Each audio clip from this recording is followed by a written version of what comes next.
Good morning friends. Exam current affairs में आपका स्वागत है। टुडे इज 17 जून। 17 जून के जितने भी इंपॉर्टेंट क्वेश्चंस हैं वो हम आज डिस्कस करेंगे। साथ ही में क्वेश्चन से रिलेटेड इंपॉर्टेंट फैक्ट्स हैं, एक्चुअल फैक्ट्स हैं, उनके बारे में भी डिस्कस करेंगे।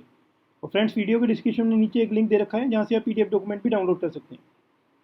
और ये वीडियो अगर आपको अच्छा लगे तो इसे प्लीज़ सब्सक्राइब जरूर कीजिएगा, साथ में प्रेस कीजिएगा बेल आइकन, ताकि डेली बेसिस पर आपको करंट अफेयर्स के मॉर्निंग में 4 बजे नोटिफिकेशन आते रहे।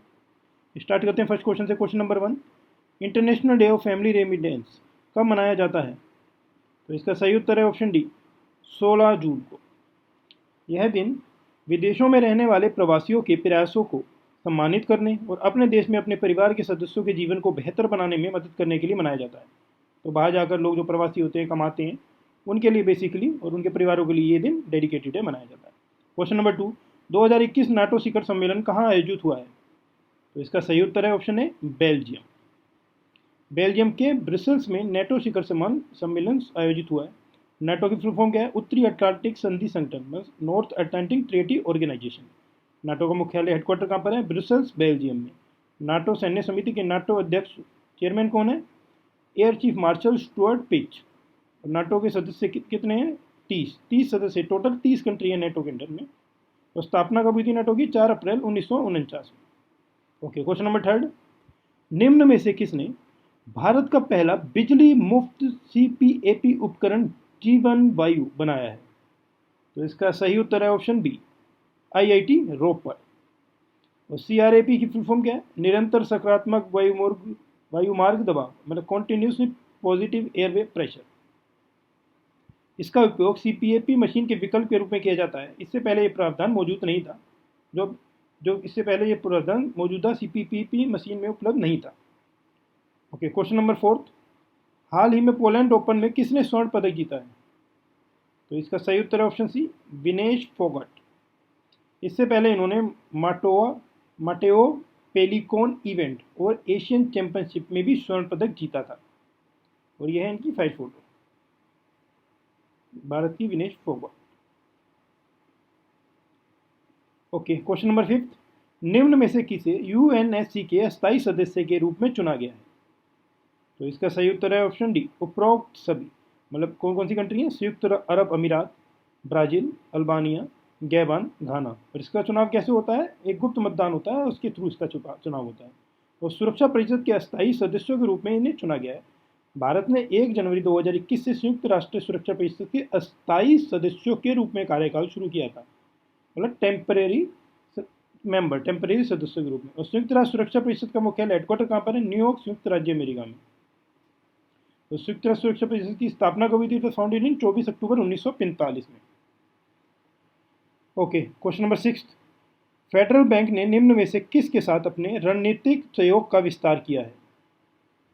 इसका सही उत्तर है ऑप्शन डी, ए और बी, मतलब इन्फोसिस और ओरेकल।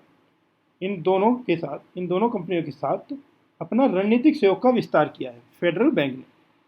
तो ग्राहकों के वित्तीय, मतलब फाइनेंशियल, जीवन, बायोग्राफिकल और जनसांख्यिकी डेमोग्राफिकल जानकारी का उपयोग करके उत्पादकता और ग्राहकों की संतुष्टि में सुधार करने में मदद करेंगी। तो टेक्नोलॉजी के थ्रू अपने कस्टमर के अट्रैक्शन, मतलब कस्टमर के साथ इंगेजमेंट अपनी करेंगी।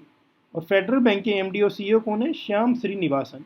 फेडरल बैंक का मुख्यालय कहाँ पर है? हेडक्वार्टर अलुवा, केरल में। क्वेश्चन नंबर 7, निम्न में से कौन डब्ल्यूएचओ के तकनीकी सलाहकार समूह के मानद सदस्य बने हैं? तो इसका सही उत्तर है ऑप्शन ए, मुकेश शर्मा। और डब्ल्यूएचओ के वैश्विक वायु प्रदूषण और स्वास्थ्य तकनीकी सलाहकार समूह के मानद सदस्य के रूप में इन्हें नियुक्त किया गया है। इसमें वायु प्रदूषण और स्वास्थ्य तकनीकी सलाहकार। ओके, और ये आईआईटी कानपुर में सिविल इंजीनियरिंग विभाग से जुड़े और वायु गुणवत्ता के विशेषज्ञ हैं। तो इसी फील्ड की वजह से इन्हें लिया गया है, वायु प्रदूषण और स्वास्थ्य तकनीकी सलाहकार के लिए। क्वेश्चन नंबर 8, रज महोत्सव किस राज्य का प्रसिद्ध त्यौहार है जिसे हाल ही में मनाया जा रहा है? कहाँ का प्रसिद्ध त्यौहार है ये? इसका सही उत्तर है ऑप्शन बी, ओडिशा का। और यह 3 दिनों का अनूठा त्यौहार है जिसमें राज्य द्वारा मानसून की शुरुआत, जब मानसून शुरू होता है तब, और पृथ्वी की नारित्व का जश्न मनाया जाता है। और 3 दिन के दौरान, इन 3 दिनों में महिलाएं काम नहीं करती हैं और ओडिशा के मुख्यमंत्री का नाम क्या है? नवीन पटनायक। और राज्यपाल कौन है? Ganeshi Lal. Question number 9, report it don't share it, ये पहल है। Report it don't share it, ये पहल किसने लॉन्च की? इसका सही उत्तर है ऑप्शन सी, फेसबुक ने। तो लोगों को अपने प्लेटफॉर्म पर बाल दुर्व्यवहार सामग्री की रिपोर्ट करने और इसे साझा नहीं करने के लिए प्रोत्साहित करती है। और फेसबुक के मुख्य कार्यकारी अधिकारी कौन है? Mark Zuckerberg. फेसबुक का मुख्यालय हेडक्वार्टर कहाँ पर है? कैलिफोर्निया, यूएस के। क्वेश्चन नंबर 10, नाटो नेताओं ने किस देश को वैश्विक सुरक्षा चुनौती घोषित किया? इसका सही उत्तर है ऑप्शन है सी, चाइना को। और रीज़न यही है इसका कि कोविड-19 जो वैश्विक महामारी फैलाई है, जिससे अभी तक भी सारी देश निपट नहीं सके हैं, तो उसकी वजह से नेटो के लोग आए हैं। और इसको हेड कौन कर रहा है? बेसिकली जो किसके कह सकते हैं कि शहर पे देश के प्रेसिडेंट हैं, उनके बेस पे चल रहा है। तो सारे देश मिलके धीरे धीरे करके आ रहे हैं, जो कि चाइना के अगेंस्ट आ रहे हैं। Question number 11, world giving index 2021 में भारत कौन से स्थान पर आया है? तो इसका सही उत्तर है ऑप्शन बी, 14वें स्थान पर, 14th पोजीशन। और भारत को 114 देशों में से 14वें स्थान पर रखा गया है। वर्ल्ड गिविंग इंडेक्स रैंकिंग में इंडोनेशिया शीर्ष पर है। और जिस देश के लोग अपने समुदाय के लाभ के लिए सामाजिक गतिविधियों में शामिल हैं और वैश्विक दान देने की सबसे अधिक संभावना रखते हैं, उसके हिसाब से इनकी रैंकिंग की जाती है।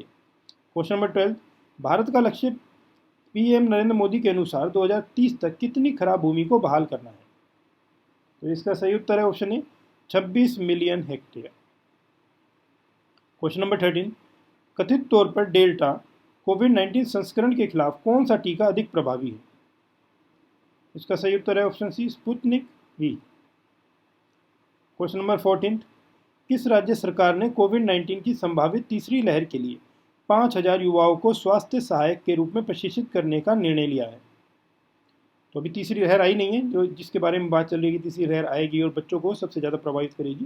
तो उसके लिए 5,000 युवाओं को सहायक, जो स्वास्थ्य सहायक के रूप में प्रशिक्षित करेंगे ताकि वह हेल्प कर सकें उस समय। तो इसका सही उत्तर क्या है? ऑप्शन सी, दिल्ली ने, दिल्ली गवर्नमेंट ने। और दिल्ली के जो सीएम है वो पता ही आपको, अरविंद केजरीवाल है। और Manoj Sisodia deputy CM. Okay, question number 15, Twitter ने किस देश में अपनी सेफ हार्बर इम्यूनिटी खो दी है? इसका सही उत्तर है ऑप्शन ए, भारत। तो सोशल मीडिया की दिग्गज कंपनी ट्विटर ने भारत सरकार के नए आईटी नियमों के अनुसार वैधानिक अधिकारियों की नियुक्ति में विफलता के कारण भारत में अपनी सुरक्षित बंदरगाह प्रतिरक्षा खो दी है।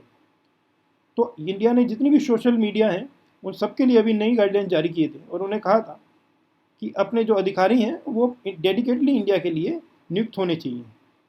2 अधिकारी और 2 और 3 अधिकारी उन्होंने कहा था कि नियुक्त होने चाहिए।